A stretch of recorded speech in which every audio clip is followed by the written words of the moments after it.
I just want you to know I practiced this word about 20 times to make sure that I did not mispronounce it. I have a question. Has anyone ever said with all due respect and then not followed up with a zinger? His side of the bed. If I come in and I'm on the other side, he will move it. Yeah, that's it. Which side do you like? With all due respect, you make a good point. Cheery Oreos! Toasted Oreos! Mute. He's muted. I love what he's saying. He doesn't need sounds. You're so small, squishing your head, Joseph. You can. Do it with me, Joe. With all due respect, you really do look handsome, Bruce. Cheery Oreos! Toasted Oreos! Look at you. You are insane. How did I do that? You're How did I do insane. that? You just made the intro reel. Yes, you did. Well, hello, everybody. It is April 8th, and we are back. We are back after 3 nights. 3 nights of late night Jaffe. I want to thank my guest today, Charisse, Conanan Johnson. Thank you for not putting me through one more night of pain and hell, which of course I'm a masochist, so I loved it. But I need to sleep tonight. So we're back at our usual time of 12 noon Eastern Daily Time. That was for you, Mr. Steve Garfield, and we've got an amazing, amazing show in store for you.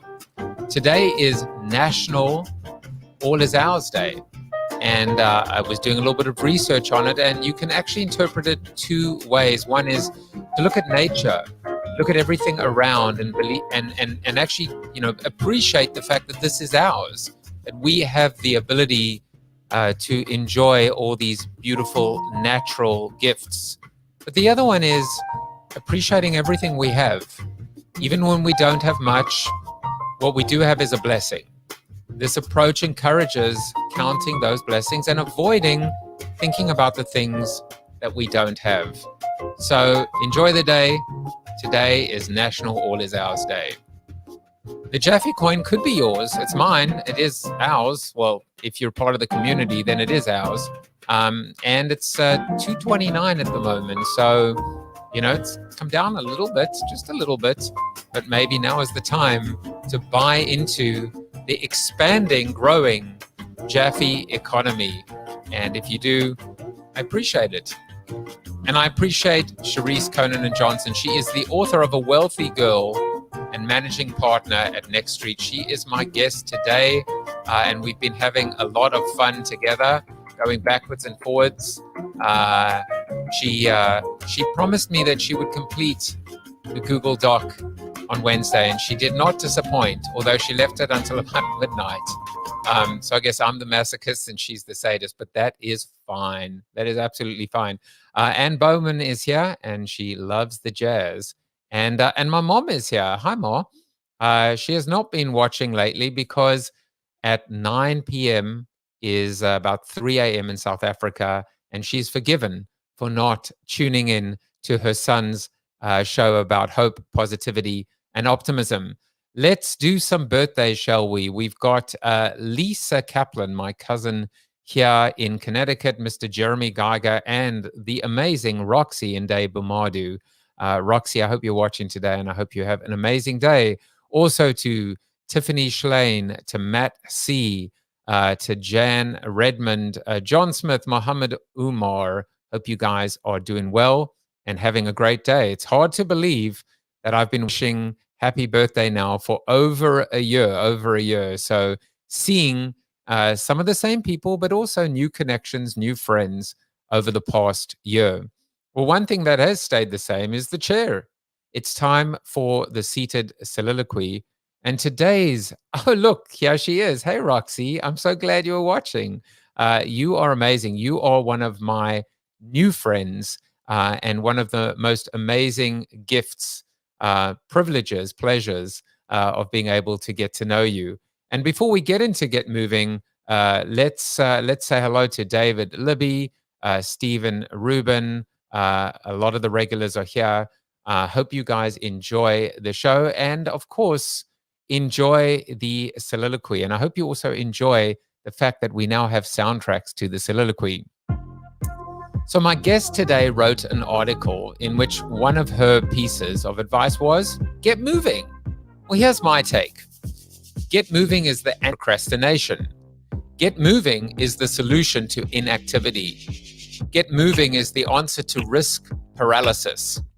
I've had countless conversations with amazing guests about movement and momentum, about the first and second steps, which is the hardest, about endurance and playing the long game. Today, I want to zoom in on the very beginning of this process, just doing it, getting started today. Don't put off for tomorrow what you can do today, because you know the rest. Tomorrow never comes. In a year's time, you'll wish you had just started today. So get going. Over the past year, my plan was to create a keynote, write a book, develop a training program, and facilitate a workshop around this title, how I reinvented myself during the Great Pause, and so can you.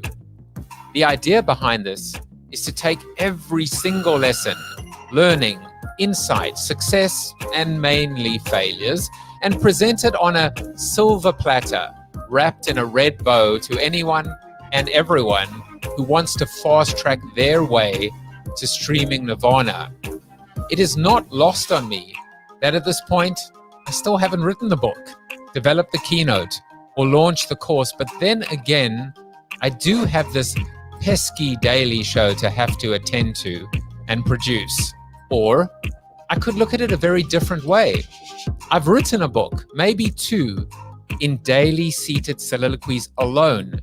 Similarly, I've delivered 233 plus daily keynotes, and with them, a real-time and open book case study on pivoting and going all in on passion, purpose, and joy.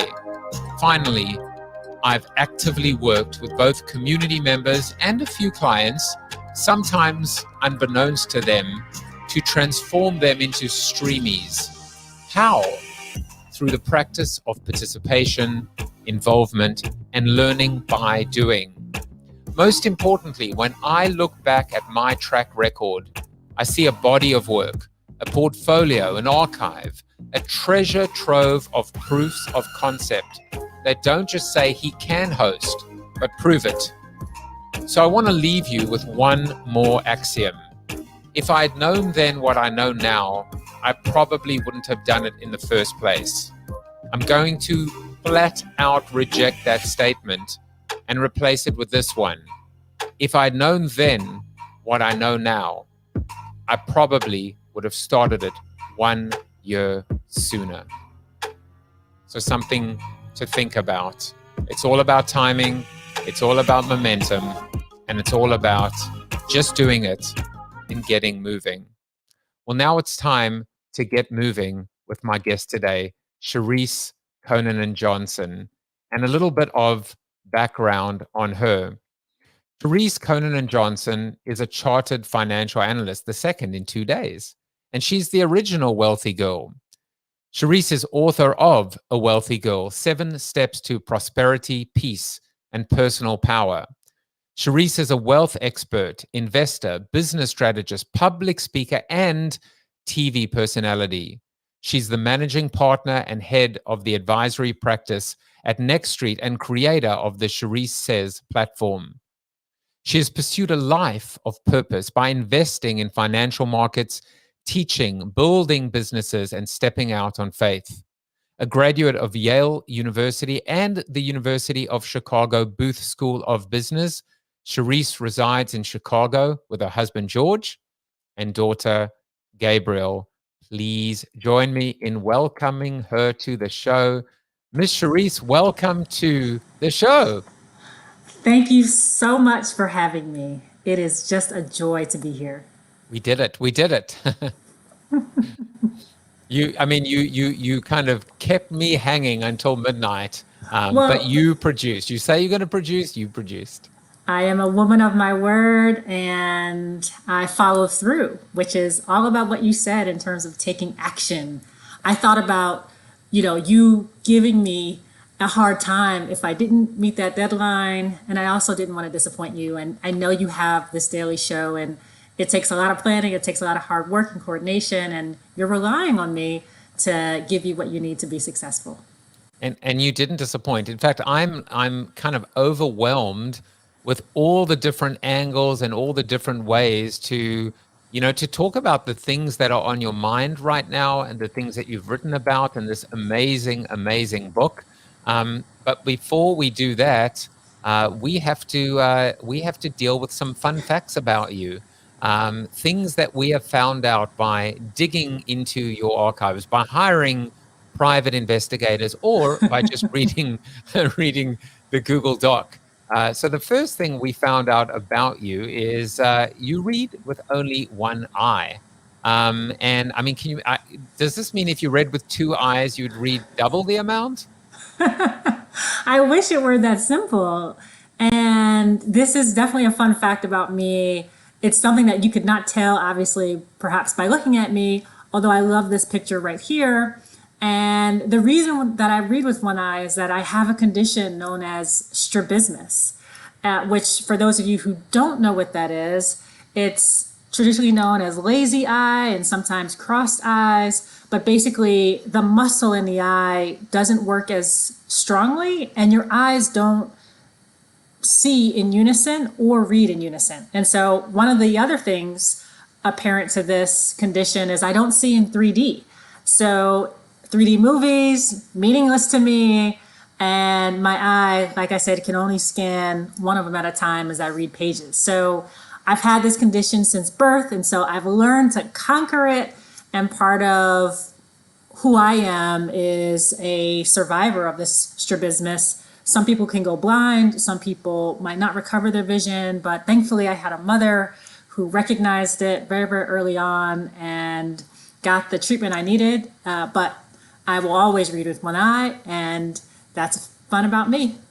Well, some people probably say, that person's all business. I guess with you, they'd say she's all strabismus. But I did do my research, and I did find out about that condition, and it's it's interesting. I guess maybe there's a slight superpower there, because when any sense is dulled, you become hyper aware and almost energized or superpowered in the others. So I'll bet you probably still read faster and better than I do. I am a lazy reader, regardless of how many eyes I use. So that's one thing we found out about you. The other one is, and it's amazing. This is one of the three things you choose to share with me. So it's got to be important that you and your husband are, I don't know, is this almost a confession, a guilty pleasure? Mr. Gordon Ramsay is in your life? That's right. It's the guilty pleasure. You named it. And part of one of the ways in which we just like to enjoy ourselves is to watch YouTube. He's a huge YouTube fan, and he put me on to Gordon Ramsay. And we love the show because he just keeps it real, and some of it's truly over the top, but that's the mindless, aspect sometimes that we just like. We need a break. We need some fun. And a lot of times he's working with entrepreneurs, right? And small business owners, restaurant owners, chefs who are trying to also run a business. And so that's the angle too that gives me a lot of joy and fun, because this is the kind of hyperbole of what perhaps you should not do. And Gordon, he's just a personality that we enjoy.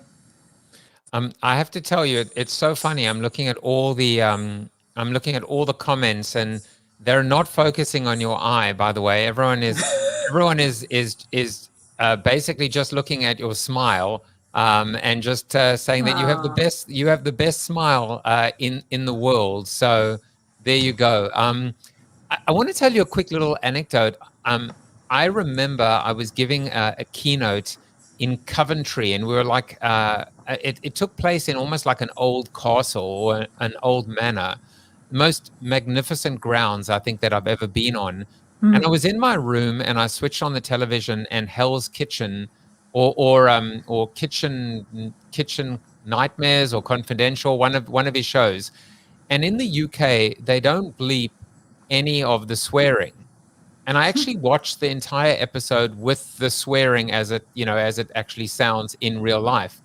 And it was very weird watching it. I felt a bit uncomfortable. I don't mind swearing, but watching it without the bleeps, there was a weird inauthenticity to the authenticity, if that makes any sense, because it's almost like the bleep is part of what I love about him too, not the actual words underneath the bleep. That's right. That's right. That makes a lot of sense. I love the articulation of the inauthenticity of that. I mean, when you get to see people's personality truly come out on screen and they say exactly what's on their mind, there's just no substitute. So we're not going to be bleeping or swearing. I mean, you can if you want to. This is, I let my guests do whatever they want to or need to. But there's so many things to tackle today. And I just want to, get straight into it. And, there were three things that I know you wanted to discuss. And, I guess we'll spend the bulk of our time talking about wealth, talking about intergenerational wealth, being a wealthy girl, the title of your book. You also wanted to discuss what is so important, right, which is opportunities for Black female entrepreneurs. And then the third was injustice in general. Yeah. And, and of course, the George Floyd case that's going on right now. So let me give you the choice. What do you want to talk about first? Why don't we talk about some wealthy girl? I like to start with some of that positivity, and we can hold both, right? We can also hold injustice, and we'll definitely get there. So why don't we start there? All right, well, let's do that. So you wrote an article, and it was in this article that that became my muse, my inspiration for today. The article is called 3 Ways You Can Blossom in Spring, Lessons from Women's History Month. And I wanted to give you an opportunity to talk about the article and, of course, these 3 specific ways, one of which is get moving. Absolutely. And I love the intro, by the way. I love the way in which you are encouraging us to move. And even though you had put some of those goals out there and you didn't hit all of them, but you kept moving on some of the other ones and creating the positive change that you want to see. And so the article that you just put up is about blossoming in spring, right? It is spring. It's a new season. Many of us have big ideas, have things that we want to do, but oftentimes don't know where to take that first step, don't know how to take action. And so I was putting out the question, whether someone wants to start something new, how do they go about it? What can they do to ensure that they can take that next step? And because it is spring, it's a new season, we should think about that in the context of newness and really taking that step out on faith. And so one of my inspirations that came out is my own desire to write a book over the last year. In actuality, I started writing this book back in March of 2020. Literally, the way in that we were connected, right? My publisher, Melissa Wilson, let me know, I got introduced to her by a mutual friend that, hey, I like some of your ideas. We should get working on this book. The topics of the book I had been wrestling with, and I decided to kind of get it in my mind that I wanted to do it actually about 9 months prior to that. So we would take us back now to the summer of 2019. I just had my first daughter, my only daughter right now. And she was— Congratulations. Thank you so much. Just seeing her face, she was inspiring me to give and provide to her some of the knowledge that I had learned. And I wanted to document that. And then I thought, well, not just her, why don't I talk about that for many women, many girls, our age, and for females, female is a state of mind. Actually, I believe you can identify yourself as a, cisgender female, transgender, or non-conforming, whatever it is, right? And you can be a male like yourself and have a mindset of a female. But what that means is that, so I had these thoughts about her. I wanted to take that into a book, but I didn't really have the impetus until COVID hit. I got introduced to a publisher, and she really helped me set the vision for this book. And fast forward a year, and I now have this book out, which launched back in February. And it's all about, claiming who you are and the wealth that you can achieve, not just your tangible wealth, but your intangible wealth. What gets to one of the things that you've said, right? It's about purpose and power. And that's why it's beyond just the dollars that sit in your bank account. And so that particular article, I was sharing also my journey, not just for the written book, but for the audio book, which, oh man, if you've ever done an audiobook, it can be a labor. But I had to record the audiobook in the upstairs of my house at nights between the hours of about 11 p.m. and 1 a.m. and deal with some of the challenges there because the recording studios were closed. And so I wanted to share that example for blooming in spring, because if I can do it, so can you. Yeah, and by the way, I mean, I narrated my first book, and it is hard. It is hard every time every time you make a mistake. Forget about the fact that you might have a baby crying or a dog barking or the telephone ringing. It is 10,000 hours, that quite literally, probably. So well done. Thank you so much. Thank you so much. And we live about 2 blocks from a train station. I was going to say, please don't say a train station. So you probably had like the schedule, and you're like, yes, 3 minutes and 12 seconds to chapter 4. Absolutely. And you don't realize how many trains travel in the middle of the night. And we are in the Midwest. We're in Chicago, as you mentioned. And so there's these long freight trains, Burlington Northern that travel, Amtrak that travels, and they have these cargo. And so I learned all about the train schedules for these long freight trains. But nonetheless, we got there. So you said a lot of great thought starters, and I think we'll get back to them when we talk about these 7 steps, because there are a few of them that to me are just beyond intriguing, and I want you to expand on them. But let's go back to the article for a second, because Sure. in the article there are 3 steps, right? Get moving, which I discussed, let go of fear, and support others. You want to run through all 3 of them, or just maybe pick one and just give an insight behind that? And I will also post a link to the article if people want to watch it.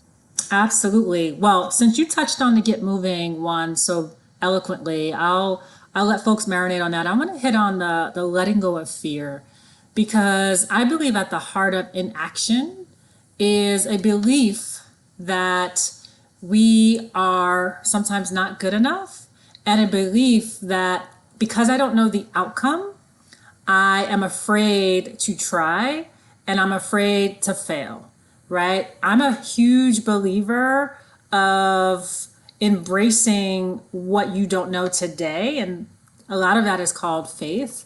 And I'm also a big believer in trying to letting go of the anxieties that we have. In that particular article, I reference Amanda Gorman, who I'm sure many of you may know the name, but if it doesn't ring a bell right off the front, she is the young, talented, amazing poet, right? Amazing, who wrote the poem On the Hill for President Biden's inauguration, and read it with such power and such audacity and fearless in her articulation of those words. And she really asks us, right, to be the light that we want to see, and to really let go of that fear. And that is the channel, and that is the spirit. We have a lot to learn from all generations, right? And she is of a younger generation that is challenging us to let go of that fear of that unknown and to step out and shine your light. And so I think a lot of times we are afraid to let our light shine. And I think if you can try and take those steps to change your mindset around that, but believe in yourself and allow yourself to practice failing, because it's those little failures that gives you the confidence, that gives you the courage to conquer fear. I mean, this concept of let the light shine is such a beautiful idea. And, you know, we all see her and her poise and her, you know, game-changing performance. And I never stopped for a second to think how absolutely petrified she must have been on a global stage. And she didn't just deliver, she crushed it. She didn't just crush it for girls. She didn't just crush it for African American girls. She crushed it for poets. The amount of people that I've heard lately reciting poetry, she unlocked multiple categories all at once. And I don't think we've seen an arrival on a stage on such a high profile, high stakes stage like that in a long time. That is absolutely correct. I mean, even if I ask people who else performed that day, people were challenged, and you had some pretty big performers also contributing to that day. And she says, you know, in her poem, if you are brave enough to see it, then you are brave enough to be it. And so, yes, I think she was probably scared, right? She was probably had some fear and trepidation, but I'm sure she practiced a ton. And I'm sure all of the experiences that led up to that moment had prepared her so much. Right. Stage just is the manifestation. It's the end goal, right? I'm a huge sports fan, and I played sports all through childhood. And part of going to practice, and particularly basketball, and coming off of just the NCAA season just now and March Madness, but practice is really the ingredient to then the performance in the game. And if you're going to practice with the courage and audacity and make mistakes there, when you get to the game time and it's time to perform and win and just grab that thing, you can do it. Well, Anne Bowman says she was way better than Gaga. So, but by the way, I mean, I remember, and I was thinking about it. There was Lady Gaga, there was J-Lo, right? Mm-hmm.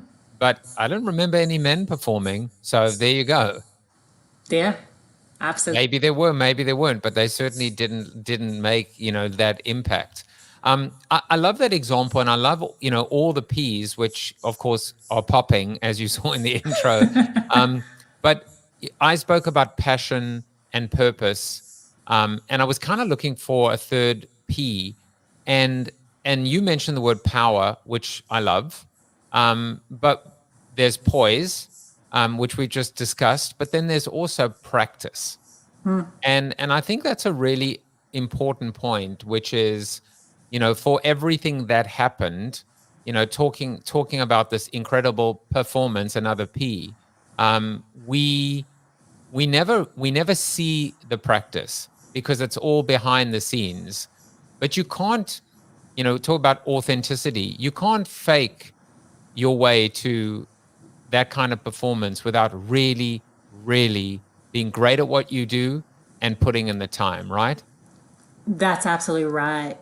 And I think particularly in this age of social media, the idolization of the quick wins and the mega success, which, you know, for most intensive purposes is deserved and recognized. However, it fails sometimes to recognize that work that went in and the discipline that it takes to get to that level of perfection, another P, and performance, right?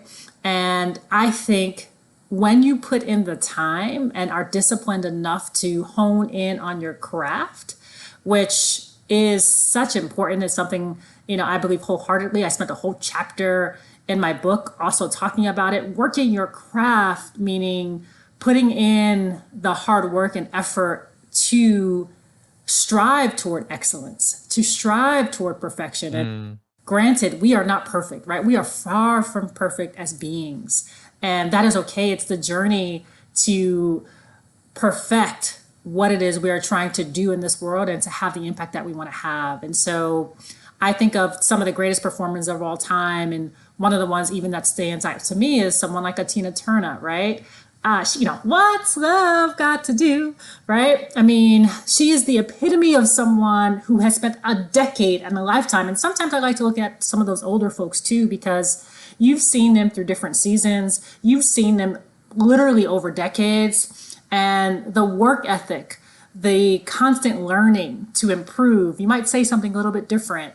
Amanda might have said something a little bit different when she was practicing, but all of that is fertile soil to grow and to blossom in the ways that she will blossom and continue to blossom in the ways that you are blossoming, Joseph, and all of us have the opportunity if we can really focus there.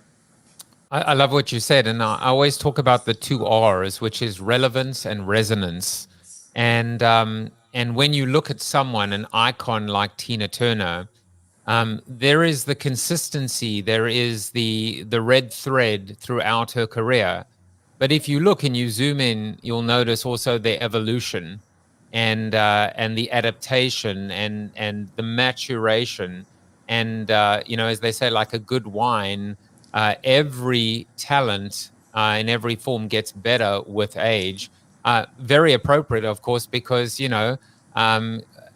last night, of course, we were talking about retirement with Greg, or as I now call it, refinement. It's not retirement; it's about being fired up. That's right. I love that. As President Obama said, "Are you fired up? Are you ready to go?" Exactly. Ready to go, right? Exactly. I found a quote for you. I always find a quote for every one of my guests, and this was the quote: "What would life be if we had no courage to attempt anything?"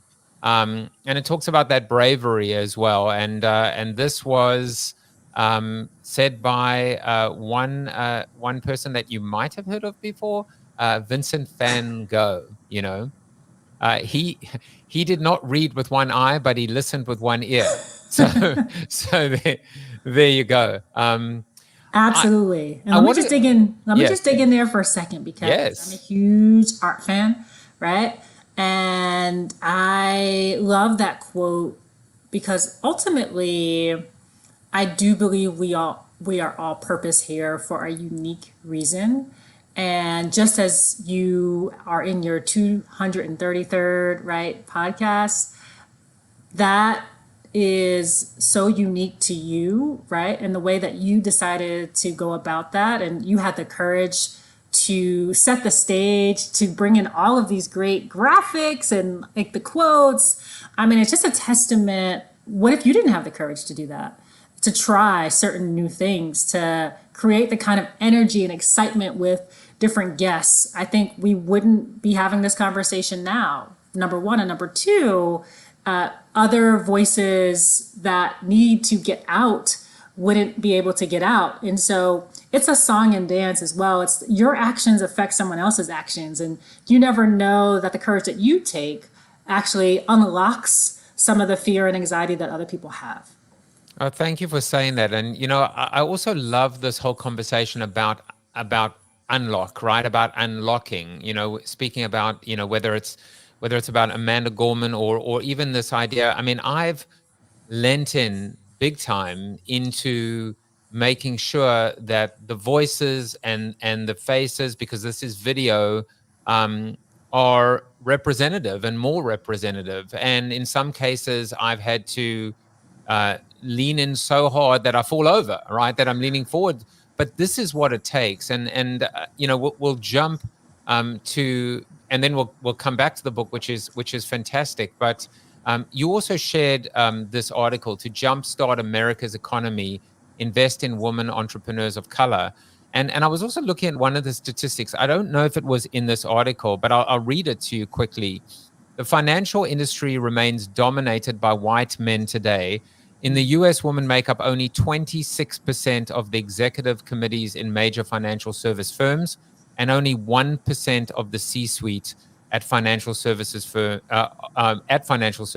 are represented by women of color. It's even worse. And I think and now here we are talking about entrepreneurs as well.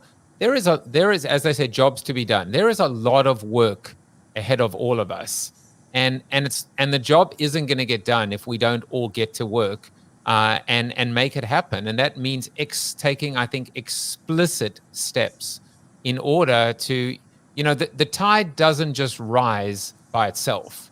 We have to be part of that rising tide. That's absolutely right. And in order to do so, I think we have to understand some of the landscape, for instance, of the stats that you just quoted. I think it is extremely important to recognize also our history here, right? In order for that rising tide to lift everyone, and literally everyone, it's a recognition that the tide hasn't equitably and over periods of time been the same to everyone. And so that history is rooted in a history here in this country of systemic racism. It's rooted in discrimination. It is rooted in the inequities that are part of our founding history. And unless we begin to accept and understand that history, it's hard to bring about that change and fully believe why we need to be explicit as we try to change the systems that are holding problems in place and come up with the solutions also to hack the existing system while we're trying to change it. And so, as you referenced that particular article, women, and particularly Black women within the broader women of color demographic pre-COVID, Black women was the fastest growing segment of entrepreneurs and small businesses here in the United States from 2014 to 2019. And so what that means is that they're growing and starting businesses at a higher clip and at a higher rate. What that does for this American country overall is it creates more jobs and it allows more wealth to be generated for households. In this country overall, households that have an entrepreneur, they are 5 times the net worth of those who are employed. And so you have this wealth effect when you do have entrepreneurs, and then those same entrepreneurs are going to be the ones hiring. Entrepreneurs and small business create over 50% of the private sector jobs here in this country. And so this is about innovation. This is about solving problems. And if we continue to invest in a specific demographic that is leading the way, then we solve more of our country's problems. We innovate on solutions. And so this is an American issue. It's an American opportunity. And that is what also excites me. We just saw a few weeks ago, Goldman Sachs make a huge public announcement that they're investing in Black women to the tune of $10 billion, not just across entrepreneurship, but around health and around food access. This is about putting our dollars in a particular demographic too that has been so critical to the fabric of this country. And we would be remiss if we didn't acknowledge, but also follow that acknowledgement with real dollars and real investment. I mean, so well said. And as you were saying that, I was thinking, I think your statement was Black women or female entrepreneurs were the fastest growing segment.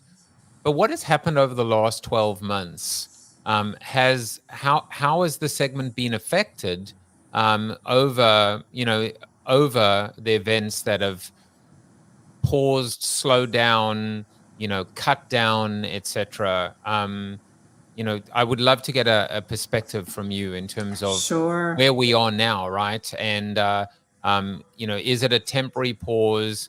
Has it been a setback, or is it kind of the keep on walking scenario? Absolutely. So I'll put it this way: what COVID-19 specifically has done over the last 12 months, it has shined a light on the inequities that exist to entrepreneurs of color and also for Black women. And when I say inequities, meaning that Black businesses overall are less capitalized. So Black founders and Black female founders get less than 1% of venture capital funding, for instance. They get less in terms of loans or debt capital. And when they do get capital, they get it at rates and at amounts that are much lower than their white counterparts. And so when you have a event, and an unprecedented event, a negative event like COVID-19, you kind of exacerbate some of those inequities. And so as an effect, over the last 12 months, there have been, and the data has shown, about 40% of Black businesses have closed their doors, right? And the segment within that of Black women, the data is a little bit harsher to parse out, but you can imagine that they're a big portion of that number. And so when we think then about the inequities that have been exacerbated, although I said to you, Black women have been the fastest growing segment, the average revenue pre-COVID was around $24,000 for that business, which tells us that those businesses are more solo proprietors or businesses with one person, right? And those businesses are not as high in terms of the revenue or profitability. So if an American Express came out with a study, like if you actually had businesses owned by people of color, get to the same revenue opportunities, then you'd create millions of jobs to the tune of over 2 million in this country. So I think when you take some of the stats that have come out, more closures, when you pull in then less access to capital, when you pull in then revenue, what do we then need to do if we know that this was a fast growing segment to now, because people are way more aware of some of the inequities, reset the system and the way that capital was flowing to these businesses? How do we then provide the support necessary to grow and to grow at levels commensurate with some of their white counterparts, but also in their own vein? And we'll talk about the intangibility of some of those assets. And then how do we ensure that there is, again, enough of that found and groundswell and capital to make sure that they get sustained in industries that can create that kind of wealth? It's such an important point, this idea of to use your phrase, reset the system. It's almost take stock, recognize, and then balance, right? Balance it out. And it comes back to, I think, how you riffed on the idea of the rising tide, and you said, yes, except for the fact in some communities it's been, the water overflows, and in others it's barren and you can't find a trickle. And so that tide has to be consistent, I think, across the board. So I'm really glad that you mentioned that as well. I wanted to ask and Joseph, you, let me just say, just as an example, just to bring it to life for folks, when you have that intentionality then around resetting the system, one of the major ways in which capital was flowing in COVID-19 was through what's called the Paycheck Protection Program, or PPP, which was part of the stimulus that came out last spring. And in the initial flowing of that capital went through our traditional small business and administration system. This is the system that was created with the intent of trying to create more equitable access to capital, but over its history has only had about 5% of its debt really go to Black-owned businesses. And so in my work, for instance, at Next Street, where we're at really the center of making sure more capital and customers and services get to small businesses that have been systemically held back, we worked, as an example, with Cook County, which is where Chicago sits, to design a program that really was an alternative to what PPP was providing. It could provide grants, but it was an intentionality around how do we reach some of those business owners of color, women, and the results of that program were astonishing in terms of the number of grants as well as education and advice that ended up going to business owners of color. And so being creative, but also being intentional about, again, that rising tide that can go equitable. Sometimes that's part of the reset in devising the solutions with frame in mind. And we were able to get over, close to $17 million in grants, just as an example, to predominantly business owners of color. That's amazing, and it prompts me to hit this button. You get the applause button. But so let's get into the book for a second, and I'm going to make sure that there's time to ask you one almost an umbrella question about the book and the positioning. I am making sure that if you look in the comment section right now, you can see where to buy the book on Amazon. So I've just made sure that all the various platforms have that link as well. But in Wealthy Girl, first of all, you describe yourself as the original wealthy girl. And that it's a provocative statement, and I love it. But I want to hear in your words what you mean when you say the original wealthy girl. Absolutely. I love that question because as I was trying to figure out what to call this book, right, I went through probably about 50 names. And as you know, because you've written a book before, that name is really important. And so you don't want to cheap shot it, right? It matters. And I wanted to impress upon the person picking up a book that they see the cover and they see me on the cover, which epitomizes, I'm trying to say that I am an example of a wealthy girl. And one of the first things, though, that I encourage readers to do when they open up that first chapter is to imagine themselves claiming, I am a wealthy girl. And so in setting that initial intention and in setting the parameters around, hey, own a wealthy girl, because I've coined that term, I classified myself as the original wealthy girl. Funny enough, though, my grandmother classifies herself as the first wealthy girl. And she's correct in that because she's appropriating and taking that same concept because she birthed my mother and my mother birthed me. She's the first in our line. It's also, as you say, it's very intentional, and often what we do is we, visualizing the outcome or the output or the goal, the destination, the secret.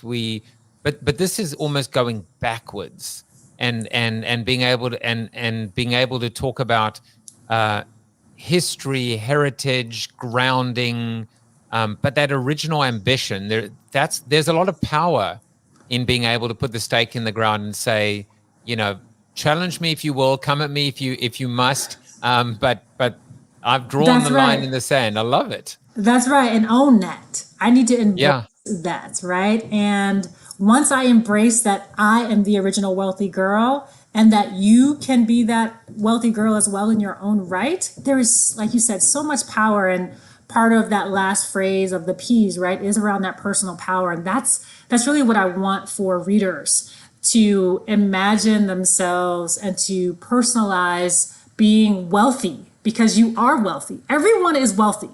And whether or not you believe that today, you have the power, and I'll teach you how to do that in, hopefully what I tried to convey in this book. So I'm going to just call out 2 of these 7 steps. But if there's one that you want to add, of course you can. The one is this idea of conduct wealthy experiments. And it's so nice and meaty that I had to lob it back to you and say, tell us about wealthy experiments. I love this particular step, and it is something that is very important to me, and it's a new concept. Folks probably have not heard of wealthy experiments, but once I explain what it is, you're like, oh, I get it. And in simplistic form, a wealthy experiment is an attempt to achieve a wealthy outcome through the process of learning, growing, and ultimately achieving that outcome. And part of running a wealthy experiment is owning the process of failing, owning the process of trial and error, and owning the process of how can I grow to ultimately achieve that wealthy outcome that I want, recognizing though that you might not achieve it in the way that you thought you would achieve it. And this way you can kind of go back to the beginning and try again, tweaking and tinkering. And I loved science growing up. And so the experiment lab was one that I was comfortable with. But to impress upon everyone, you can run these own wealthy experiments. And when we define wealth, as I do in both the tangible and intangible aspects, you can apply this concept. And I share pretty personally about how I applied this concept to finding love. I ran a wealthy experiment in getting on Match.com and having courage to step outside of my comfort zone, to meet somebody online. That someone eventually became my husband. And I shared that story with a few other friends as well, and they found their husbands on Match.com. And so they experimented, and it gets back to what we were talking about a little bit earlier. And ultimately, courage, conquering fear is at the heart of running a wealthy experiment. And you can apply that to your professional life. You can apply that to new ideas blossoming in spring in ways that are authentically yours, and in all ways also that also help with that next generation coming after you. So if I had to, well, obviously when we talk about the wealthy experiment of love, wealth is clearly not always measured in terms of financial, monetary value, right? But tell me if I'm on the right track. To me, so here's an example, right? A wealthy experiment could be creating a TikTok video and putting yourself out there, even though it didn't cost anything to actually produce. But the next thing you know, you're on the Today Show, and everyone's talking about you. Like that the most recently the example with longboarding and ocean spray, and so would that be correct to say a wealthy experiment doesn't necessarily have to cost a lot? It's not about the input, it's about the outcome that defines it as a wealthy experiment. You got it. That is absolutely right. I think there is a big spectrum of that initial upfront cost, which can come in the form of time, which can come in the form of financial costs. It can come in the form of emotional, right? Psychological costs. And that TikTok video is a perfect example, because the outcome is that I want to see how people are going to respond to me taking a step and being courageous to put myself out there, as you mentioned.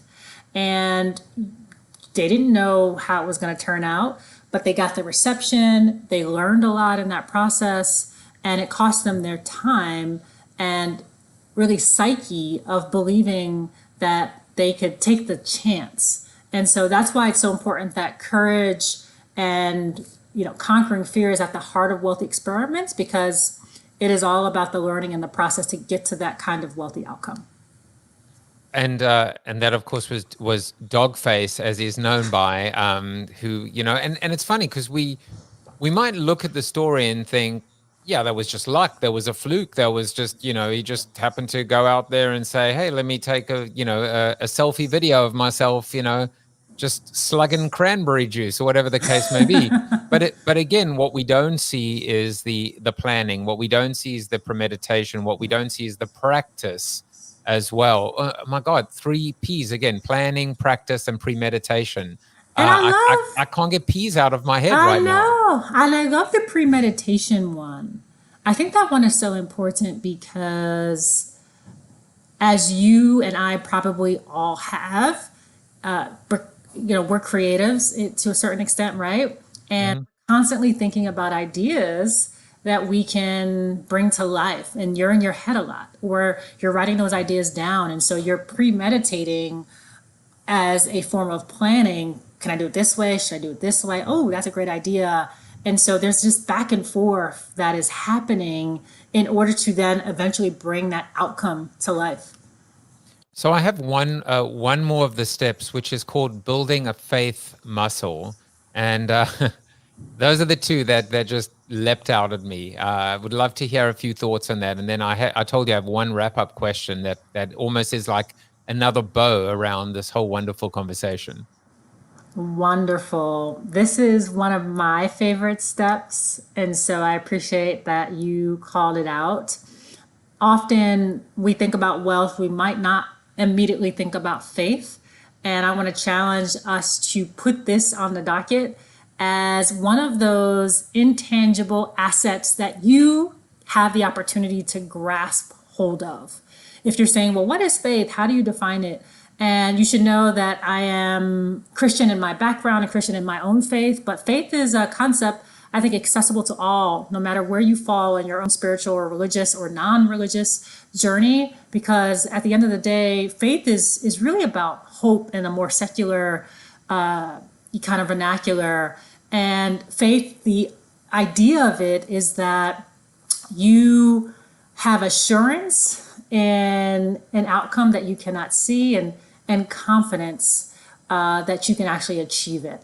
And often you might get help in doing that. And for me, that power comes from on high and my Lord and Savior. But for others, it might come from other people. It might come from a different source of strength. And when you put the time in to build a faith muscle, which is, again, believing in an outcome that you cannot see just yet, by one, exercising that faith muscle when you experience setbacks or disappointments to an outcome that you might not have expected for yourself, you can begin to sharpen your ability to deal with life's blows that do come, but you can also sharpen your ability to take advantage of opportunity.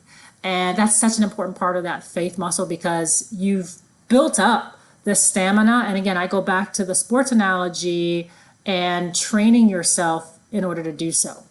The other piece about building a faith muscle is that when you think about that outcome that you might not desire, or that might not show up as you desired, it's so important to surround yourself with others that can be faithful in your place, or while you're still kind of working through how you're going to achieve that thing you wanted so badly.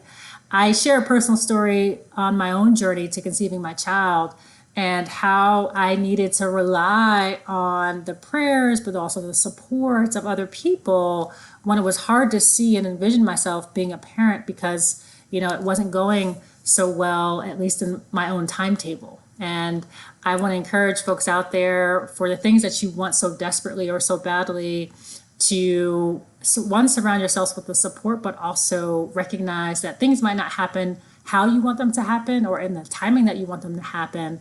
But if you can keep resting on and believing in and practicing that assurance in an outcome that you cannot see, you're going to get closer to being able to be satisfied and content with the journey, wherever the outcome might take you.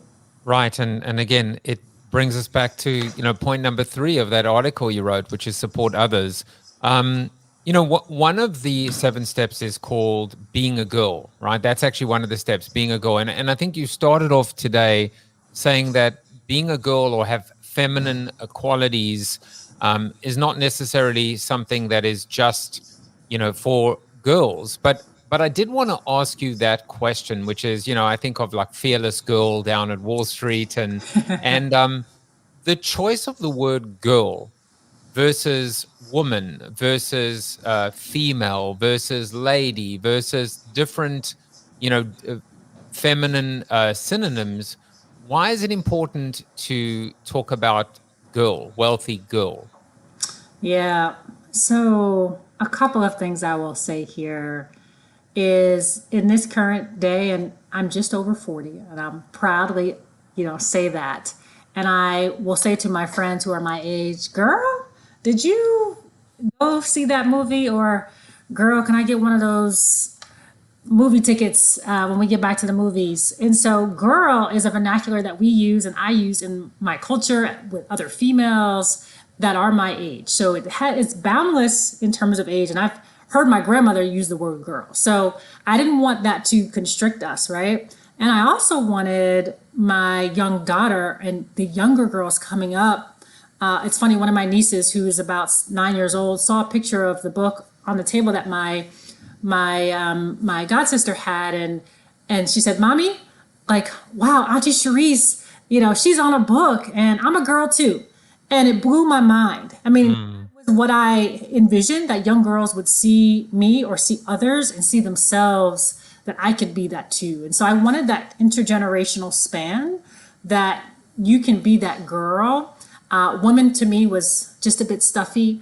quite frankly, and it didn't really capture the spanning over years where someone might be a little girl younger, but also an older woman or girl and wanting to call on their girlfriends to get together and just enjoy themselves. I try and even replace, even mentally in my mind, it just doesn't even come close to Wealthy Girl. Well, you are the original Wealthy Girl. And it's been just a pleasure, a Melissa Wilson back-to-back 1-2 punch. Charisse Conanan Johnson is the author of A Wealthy Girl and managing partner at Next Street. You can connect with her on Twitter, on Instagram, on Facebook, on LinkedIn. Basically, she's very social. Sign up for her free newsletter to all of her advice at CharisseSays.com. And of course, buy A Wealthy Girl, 7 Steps to Prosperity, Peace, and Personal Power, and premeditation and perseverance and practice and all the P's. Charisse, it's been an absolute pleasure talking to you today. Joseph, thank you so much for having me. What a wonderful space and what a fun space that we had to talk about some really, really important issues for us all. And we're going to go over to the Zoom after show. That is bit.ly/Zoom after show. I will put it up in a moment. But of course, we always end the show with the ultimate endorsement from Mr. Chuck Norris. You are Chuck Norris approved. There you go. And I will be back tomorrow at 9 with former guest, with regular Joey DeMont, who will be my co-host tomorrow as we recap the week that was and talk about his new book. Take care, everyone. See you in the Zoom after show. Bye-bye. Thank you for watching the show about hope, positivity, optimism, and if there's time left over, a little bit of marketing with your host, multiple author, and global keynote speaker, Joseph Jaffe. If you like the show, tell a friend or two. Please subscribe to the show. And if you want to get inside news, previews of upcoming guests, and much more, visit josephjaffe.com/subscribe to sign up for the show's newsletter. And despite the best ministrations of your wife, you still look ugly.